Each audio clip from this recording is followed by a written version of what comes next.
Thank you for the introduction. Can you hear me? So this is the last talk before dinner. So hopefully you can find something interesting from my talk. Thanks for inviting me over here, and I'm really enjoying the whole symposium experience.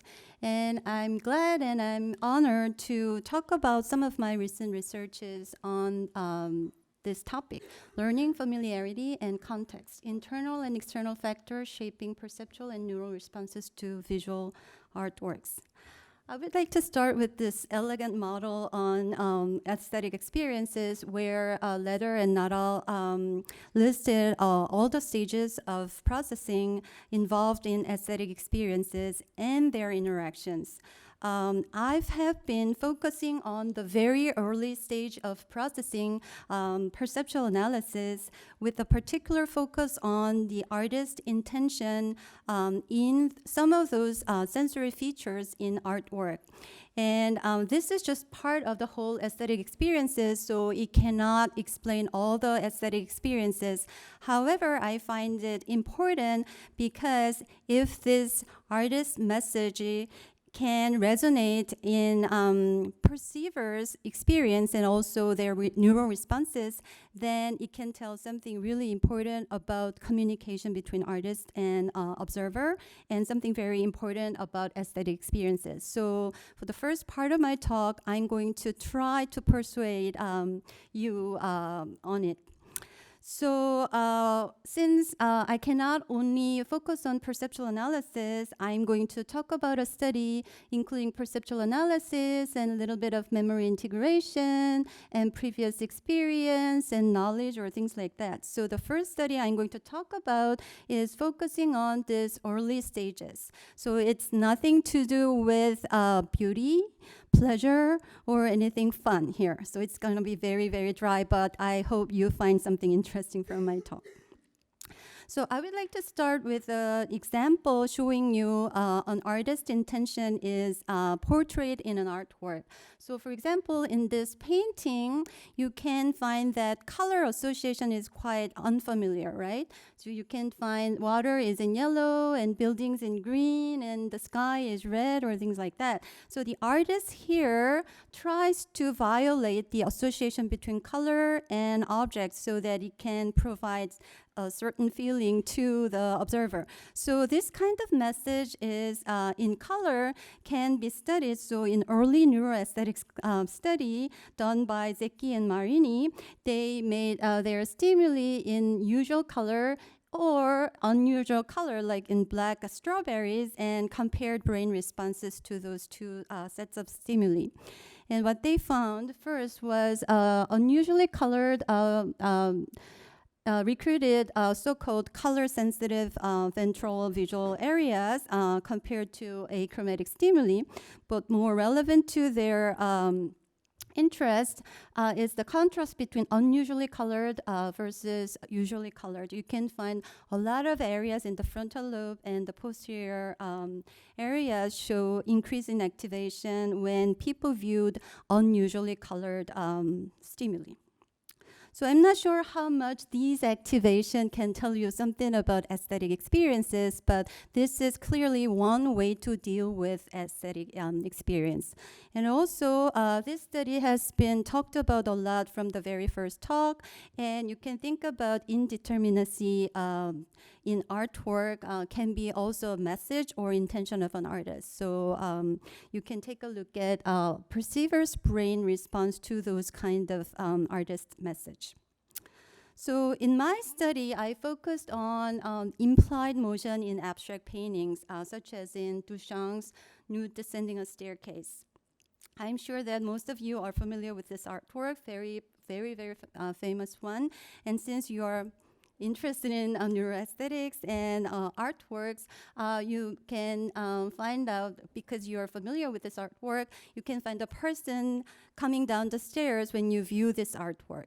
But for some people who are not interested in artwork at all, these implied motion can be obscured or hidden, or it's ambiguous, not as in this explicit expression of implied motion in photographs. So I found this abstract painting coming down the stairs when you view this artwork. But for some people who are not interested in artwork at all, these implied motion can be obscured or hidden, or it's ambiguous, not as in this explicit expression of implied motion in photographs. So I found this abstract painting very, very interesting as a visual stimulus because there's an uncertainty, ambiguity. So the same physical stimulus can induce different kind of perceptual experiences, and also neural responses. So almost 12 years ago, hard to believe, I did an fMRI study with Randolph Blake when I was at Vanderbilt, utilizing those paintings with implied motion, like Duchamp's.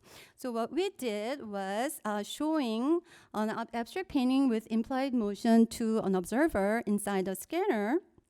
And we found out that when those people look at those paintings with implied motion, their motion-sensitive area MT, which was just talked about in the previous talk nicely, showed increase in activation. And this is accompanied by perception or a sense of implied motion. Or the other way around. So you can think about this result as the stimulus induced these kind of imagination of motion imagery, so that there's a top-down influence back to visual motion-sensitive area, so there was an activation. So those both directions are also plausible in our previous study, so there was no way for us to distinguish these two directions of influences. But we also found a very interesting difference between the group of participants. So this increase in MT activation when viewing paintings with implied motion was found only in people who understood the artist's messaging. So who knew what was portrayed in these abstract paintings. In people who had no idea about those paintings, that kind of increase in MT plus was not shown. So we compare these two groups of people and their MT responses. And then the next natural question would be, can we teach people to learn these messages of an artist?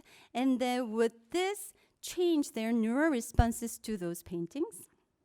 So with this question, I and my graduate student, Ran Lee, asked this question: do motion-sensitive areas, including MT+, reflect learning of implied motion in abstract paintings?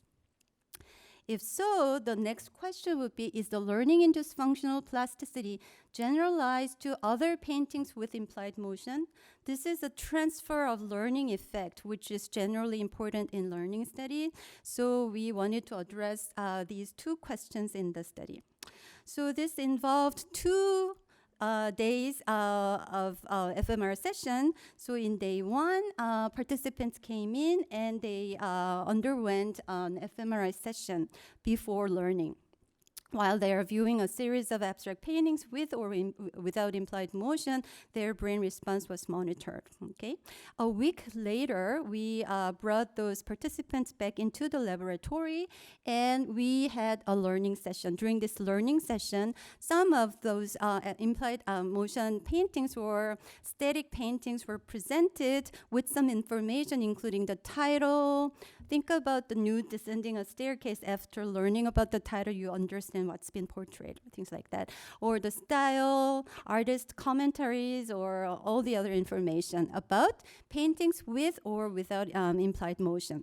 After this learning session, after going through some tests, just to verify they really learned those information, they went through the second post-learning fMRI session. So our results are based on the comparison between this pre-learning fMRI session and the post-learning fMRI session, just to find out the learning-induced brain plasticity. After the second post-learning fMRI session, we had post-scan questionnaires. These are the behavioral tests outside our scanner. We asked them about how strong or intense they had about this motion impression when viewing those paintings, or we also asked them abstractedness rating. We included these questions afterwards because we wanted to keep them naive about the purpose of the experiment experiment while their brain activity was monitored. So they were just doing a simple attention grabbing task, and it was nothing to do with the motion or evaluation of the artwork or anything, okay? So here are the stimuli we used. So these are the 4 stimuli with implied motion we selected based on previous selection experiment. So you see Duchamp and Balla and other futuristic paintings. And we selected 2 of those 4 paintings as to be learned stimuli. So only those 2 were presented to the participant with some information during learning session. And we chose those 2 stimuli randomly across participants so that it was just learned information, not about any particular kinds of example stimuli, okay? So that was a good side of this experiment. And for the paintings without implied motion, we did the same thing.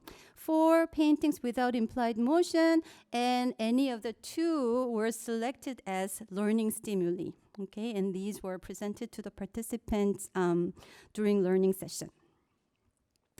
Okay, now I'm going to talk about brain results. So first, we independently localize empty area from each individual. You can see by contrasting moving dots versus static dots, you can find bilateral empty activation nicely. And after finding out this area, we look into this area for each individual. And first, I'm going to show you pre-learning fMRI results. This is before learning, okay? And here, x-axis is TR, y-axis is percent signal change. And I use purple colors for paintings with implied motion, green for paintings without implied motion. And the darker color indicates learned or to be learned paintings, okay? And lighter color indicates MT's response to not to be learned paintings. Here, you can find out that those 4 categories of stimuli didn't induce any differential responses in the MT before learning. And the next slide is the key result from our study. And after learning about those paintings in their MT+, the results became like this. So you can see a nice segregation of activity bold signal between purple and green colors, between implied motion or without implied motion paintings. What you can find out also is there's no difference between dark and light colors in each category, meaning that learning was transferred to unlearned exemplars. So in summary, following learning, MT+ showed greater responses to paintings with implied motion, which was generalized to unlearned paintings. So this is our main results. And we look at the behavioral results to find out any explanation for those transfer effects in MT. And we looked at those motion rating data, purple, implied motion, green, static. There was no difference between learned and unlearned exemplars. You can see that participants rated those paintings with implied motion higher in their motion impression, and there was no difference between learned and unlearned painting. So this no difference between learned and unlearned rating data echoed the transfer effect in MT+ we just found out. Okay, we also looked at other areas by doing whole brain analysis. We had different sets of contrasts in terms of motion and in terms of learning, and you can find out very interesting areas. One thing you can see is that before learning, many of those contrasts didn't induce any interesting differences in activation. However, after learning in post learning on fMRI, you can see there are precentral gyrus and some inferior frontal gyrus, insula, and other parts of the brain that are relevant in perception and appreciation of those works. So among those, a lot of interesting areas. I would like to just show you 2 areas.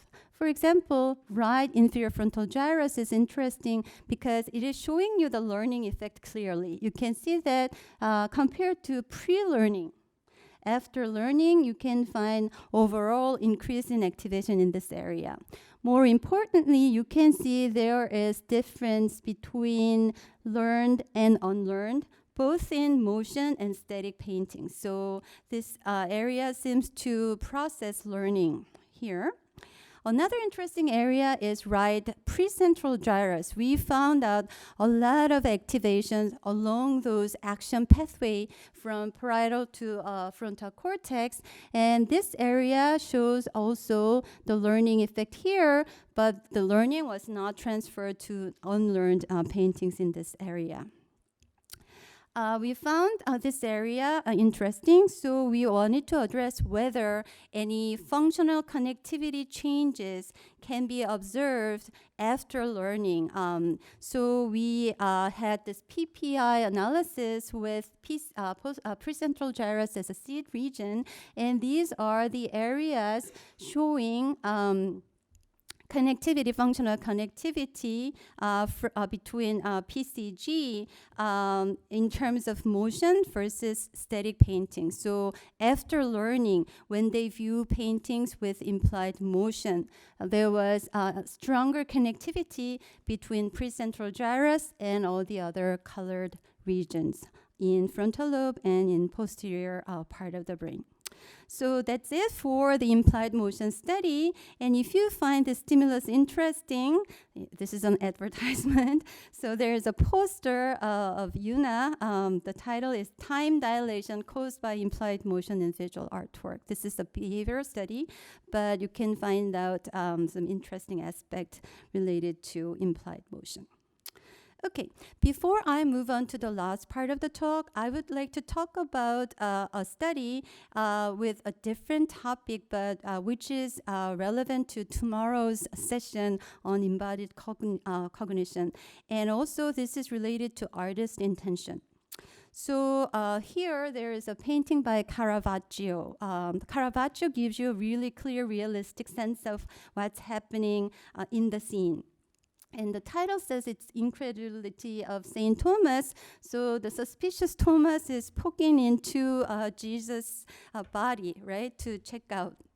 So when you see this, you can kind of simulate what's been portrayed in the painting. So you feel like you feel something on your body, right? That's an example of embodiment. So in one of my studies, we utilize visual products.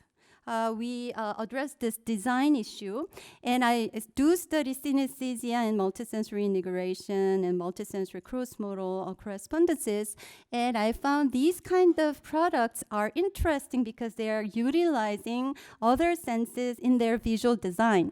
So here, when you look at this kind of dish, you kind of, when you see it, you want to use your fingers to hold it or things like that, unlike in this plain, just usual dish.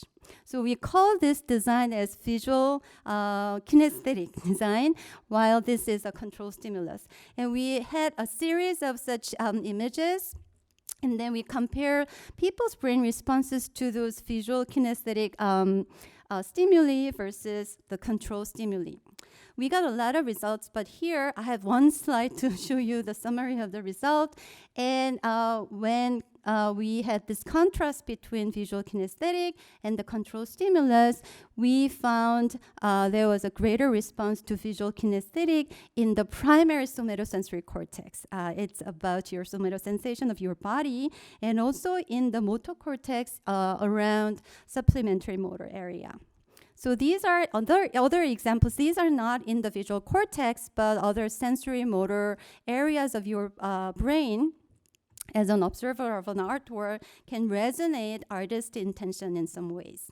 Okay, and for the last part of my talk, I would like to go back to this model, since I've mainly focused on this early stage, and since this is just a part of the whole thing, aesthetic experience, in more recent studies, I wanted to go further toward the other stages of aesthetic experiences. So the study I'm going to talk about briefly is related to some early processes, including perceptual analysis and memory integration, because that study is addressing familiarity or novelty issue. However, in that study, I asked participants to make a judgment about their preference when they view those artworks. So I go beyond this border, and this study is related to early or late stages of aesthetic experiences. So I'm going to just briefly talk about it. This study was inspired by Park, Shimojo, and Shimojo, published in PNAS in 2010. And this was preference judgment.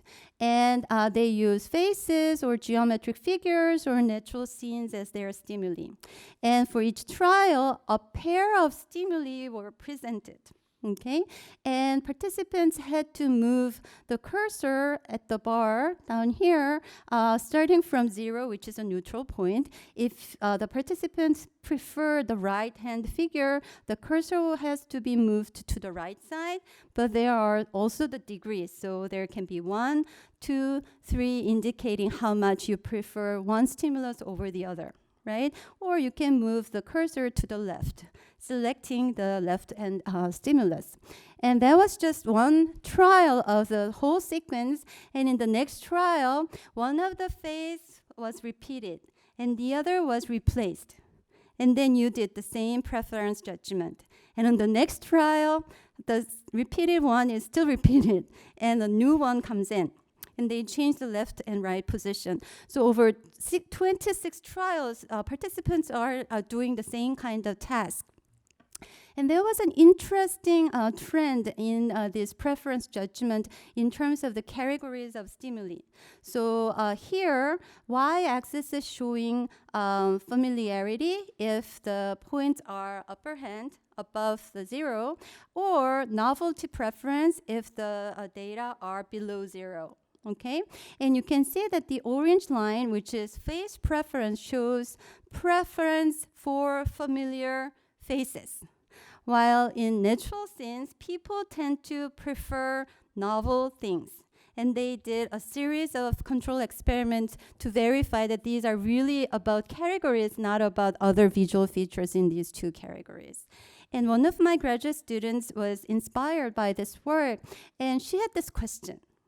So is the category specificity in preference judgment shown in this previous work still applicable to visual artwork or not?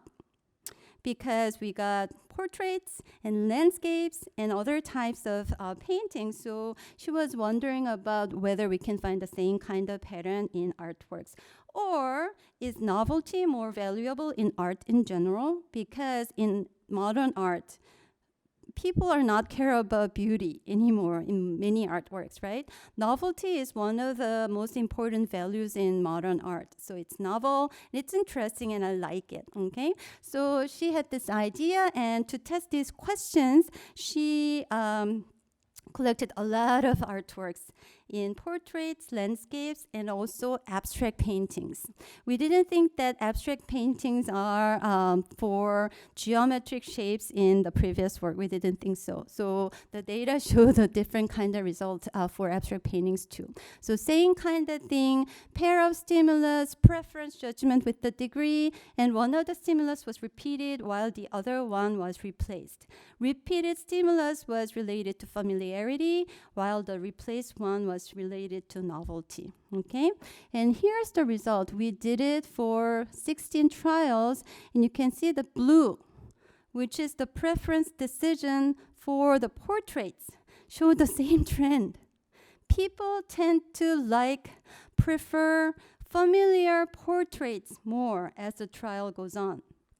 But for landscape and abstract paintings, the trend was going below. So in comparison to 0, where there's no particular preference direction, you can find that this is very much significant. So for abstract paintings, people tend to prefer novel things. They select novel, novel, novel, replace one throughout the entire trials. So this may be related to the value of novelty in artistic appreciation, and we find that faces are very, very special in the case of artwork as well, because people tend to like familiar faces in this case as well. For the very last part of the talk, I would like to go even further to here, talking about the contextual effect. And this is related to what you will experience after dinner today. So if you go to an exhibition, a gallery, or a museum, you tend to have an experience in a particular direction. So curators are really sensitive about the pathway, which direction the observers have to move, or things like that. You don't have to stick to this suggested direction, but there's some, sequence of artistic experiences. And then one of my previous students, Sea Chang, had this question. So does preference of preceding artwork modulate preference of the following artwork? You saw an artwork which is really, really great. And the next one, does it look great? You like it or you dislike it? That was the question. That was preference sequence effect. And she did, again, she collected a lot of artistic photographs, and then she did questionnaires to find out general preferences. And she categorized non-preferred stimuli and neutral photographs and preferred photographs. And for each trial, she presented two stimuli, one preceding prime stimulus and the other following target stimulus, okay? And the same task for each of those two stimuli. It was preference rating in 7-point Likert scale. So you first see this and then rated your preference, and see the next one, rated the preference, and it was self-paced. There was no time limit. Okay, and the preceding prime stimulus was either from non-preferred group of stimuli or preferred group of stimuli. And the following target stimulus was from neutral stimuli. Okay, and we wondered whether preference for this neutral stimulus is modulated and influenced by the preceding stimulus, whether it's preferred or not preferred. Okay, so here's the result. Very simple. So x-axis is prime stimulus preference. So preceding preference, okay? And you can find that so people tend to prefer following stimulus whether it was preceded by preferred stimulus. So we found out an assimilation effect here. Or people judge a neutral stimulus as less preferable if the preceding stimulus was not preferable, okay? And we replicated this effect a lot in many different versions of the experiment, so it's very, very robust effect. And in one of the previous talks, we talked about the preference judgment. Different tasks can induce different kind of results. So here we use ratings. However, in the literature of preference decision-making, people tend to have binary decision-making more often. So in a version of an experiment shown in this paper published last year, we used the binary decision-making and the same results.